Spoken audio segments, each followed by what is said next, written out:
দোল খেলা হবে আর সাথে মালপোয়া হবে না, এটা তো হতেই পারে না। তাই আজকে শেয়ার করব দারুণ লোভনীয় রাবড়ি মালপোয়া। খেতে কিন্তু এভাবে বানালে হেব্বি লাগবে।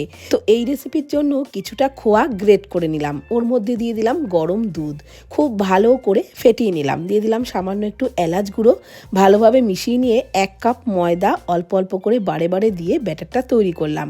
আর ব্যাটারটা তৈরি করার সময় আরও কিছুটা দুধ কিন্তু লেগেছিল। সামান্য 2 পিঞ্চ মতো লবণ দিয়ে খুব ভালো করে ফেটিয়ে এই রকম একটু ঘন করে ব্যাটারটা তৈরি করে নিলাম। ব্যাটার রেডি হয়ে গেলে একটা সিরাপ বানিয়ে নিলাম। তার জন্য কড়াইয়ে 1 কাপ চিনি, 1 কাপ জল, সামান্য একটু কেশর দিয়ে শিরাটাকে একটু পাতলা অবস্থাতেই নামিয়ে নিলাম। তারপর ফ্রাইং প্যানে সাদা তেল গরম করে ফুলকো ফুলকো মালপোয়াগুলোকে বেশ লালচে করে মুচমুচে করে ভেজে তুললাম। আর মালপোয়াগুলোকে তোলার সময় তেলটাকে কিন্তু খুব ভালো করে ঝরিয়ে তারপরই উষ্ণ গরম শিরার মধ্যে দিয়ে দিতে হবে। আর তারপর খুব বেশিক্ষণ না, 2 থেকে 3 মিনিট মতো রাখলেই মালপোয়াগুলো সুন্দর ভিজে যাবে। এক্সট্রা শিরাটাকে ঝরিয়ে একটা পাত্রের মধ্যে তুলে নিতে হবে। ক্ষীরের সাথেও খেতে পারেন কিংবা শুধুও খেয়ে দেখতে পারেন, খেতে কিন্তু দারুণ লাগবে। অবশ্যই কালকের দিনে ট্রাই করুন, দেখবেন প্রত্যেকে চেয়ে চেয়ে খাবে।